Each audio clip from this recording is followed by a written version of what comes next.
welcome back to my channel. Je sais que ça fait un bout que vous m'avez pas vu, guys, but your girl is back. Back with another video. Aujourd'hui, dans le fond, je vais vous montrer une transformation que j'ai faite sur Mélina. Et comme que vous pouvez voir, Mélina teint ses cheveux noirs depuis plusieurs années.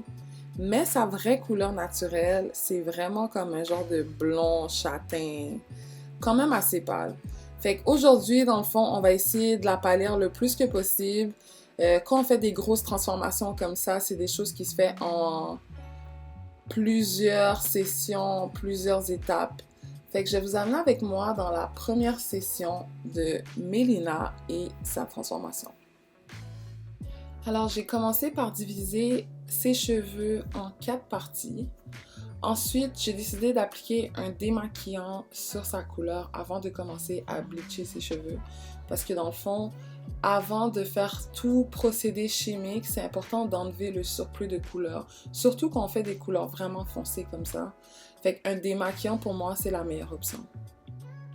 Fait que mon but, dans le fond, ça va vraiment être de saturer le cheveu le plus que possible par petites sections. Puis comme vous pouvez voir, je fais des sections assez horizontales, juste pour essayer d'aller le plus vite possible pour que la couleur soit uniforme partout. Malheureusement, quand on utilise un démaquillant et que la cliente, elle a quand même une bonne repousse de sa couleur naturelle, des fois le démaquillant peut venir toucher la couleur naturelle, malheureusement. Fait que dans le fond, un des trucs que vous pourriez faire, ça aurait été de mettre peut-être des papiers transparent entre chaque section. Malheureusement, il n'y en avait pas au salon, il y avait juste des papiers aluminium. Vu que je voulais pas que le démaquillant processe trop vite, dans le fond, j'ai rien utilisé. Mais oui, la prochaine fois, peut-être d'utiliser comme papier transparent ou sinon même des cotons en ouate. Ensuite, je vais laisser ça environ process une trentaine de minutes. Puis je vais continuer à venir travailler le produit avec mes mains jusqu'à ce que mon 30 minutes finisse. Vraiment pour essayer de pousser le démaquillant à travailler le plus que possible.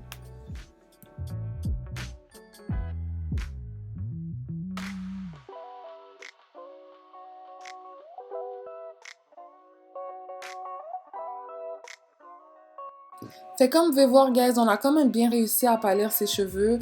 Juste avec un démaquillant, ça a quand même enlevé le surplus de couleur qu'il y avait dans ses cheveux. J'étais quand même assez satisfaite quand j'ai vu ça.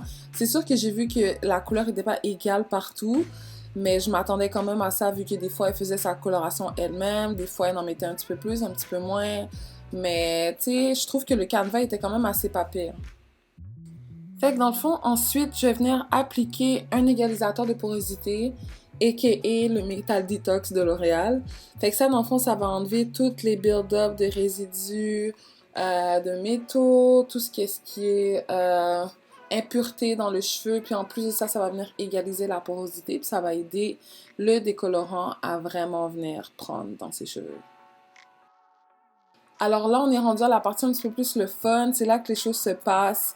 Fait que là, dans le fond, je suis en train d'appliquer le décolorant. J'ai commencé aux 7 volumes, puis j'ai fini environ aux 20 ou 25 volumes, si je me trompe pas. Fait que dans le fond, moi, j'ai décidé de vraiment prendre des petites sections partout sur la tête, vraiment où ce que je peux voir ma main au travers des sections, là, vraiment des fines sections, vu que justement, j'ai commencé avec un volume un petit peu plus bas. Fait que c'est sûr que la saturation, puis l'épaisseur de mes sections, ça va jouer beaucoup. Comme vous pouvez voir, le démaquillant a un peu touché, beaucoup quand même, touché sa couleur naturelle. Fait que j'ai décidé de venir, en même temps que je faisais mon décolorant, de venir avec un set naturel dans sa repousse, juste pour remplir la couleur dans le fond qui est partie avec un demi-permanent. Fait qu'il y en a qui se demandent pourquoi j'ai commencé avec un 7 volumes. Dans le fond, j'ai pris cette décision-là vraiment parce que pour moi, l'intégrité du cheveu était beaucoup plus importante du niveau d'éclaircissement qu'on voulait atteindre aujourd'hui. Fait que c'est pour ça que je me suis dit que je vais commencer le plus bas possible. Puis tant mieux si ça me donne quelque chose de plus pâle. Mais je voulais vraiment préserver l'intégrité de ses cheveux avant tout. J'ai décidé aussi de overpack toutes mes sections pour essayer d'aller un petit peu plus vite que si par exemple j'aurais mis chaque section dans des papiers d'aluminium. Je pourrais dire que cette étape, guys, c'était la plus longue. Le processus en tout a duré 7 heures de temps, mais je pourrais dire que juste monter ces papiers, ça a environ duré, je pourrais dire, 1 heure et demie à 2 heures de temps.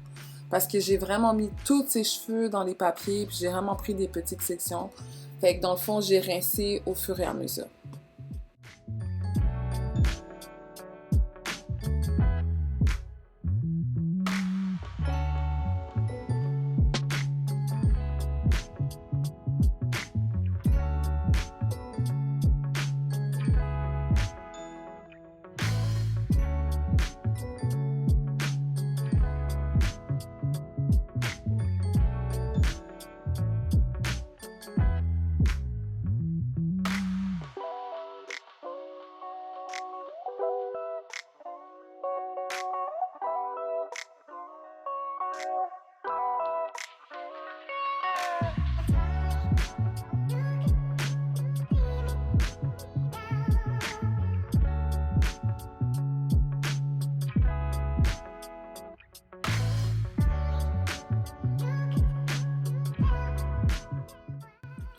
Je sais pas si vous allez pouvoir le voir, guys, mais en avant, vraiment juste en avant de ses cheveux, il y avait des mèches qui étaient un peu plus foncées. J'ai failli les laisser comme ça, mais je me suis dit, tu sais quoi, j'ai juste essayé de genre les pâlir un petit peu plus. Fait que j'ai décidé de vraiment venir faire quelques papiers en avant pour essayer d'éclaircir un peu ces petites mèches en avant.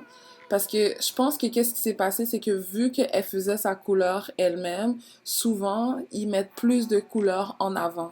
Fait que c'est pour ça que ces premières mèches étaient un peu plus foncées. Fait que juste pour essayer d'être un petit peu plus minutieuse dans mon travail, j'ai décidé de refaire des mèches en avant.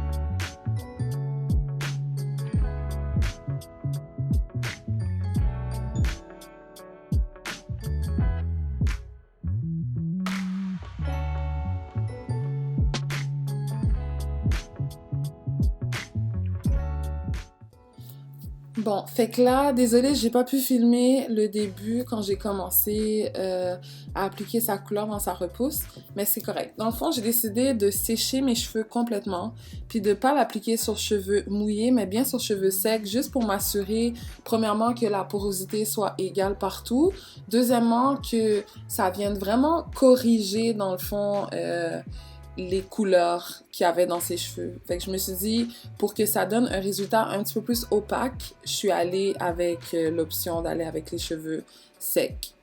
Fait que dans le fond, là, qu'est-ce que je fais, c'est que j'applique un shadow root, entre parenthèses. Fait que je vais juste remettre un petit peu plus la couleur que j'avais mis à la racine, juste pour que ça blende un petit peu plus avec le reste. Puis ensuite, je vais appliquer le toner dans les pointes.